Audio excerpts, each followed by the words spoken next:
Yung mga idol, dito na naman tayo sa ating dirty kitchen.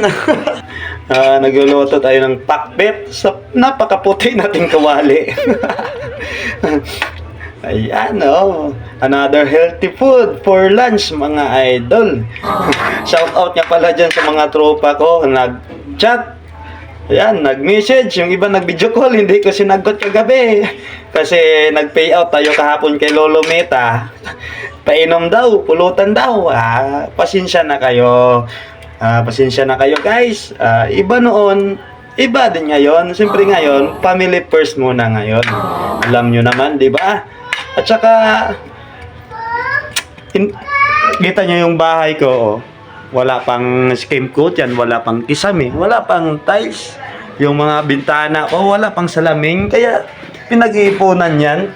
Kaya, pas muna ako sa mga bisyo na yan, mga katropa ko dyan. Okay sana kung ambag-ambagan tayo. Gusto nyo, ako yung financer Mahirap kumita ng pera ngayon. Kaya pas muna ako.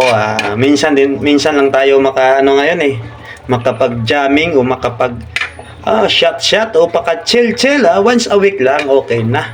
So ayan sa mga tropa ko dyan, pasensya muna. Next time na lang pag lumaki na yung kita natin.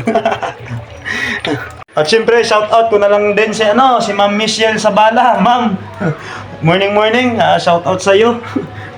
Siyempre, yung basta laging shout out, automatic, yan yung mga solid supporters natin. Kaya ma'am, thank you mama. Yan, kayo dyan mga idol. Ano yung lunch nyo? Ano yung ulam nyo? Ako kasi araw-araw vegetarian. Hindi mabubuo ang araw ko pag walang gulay. Ayan. Thank you.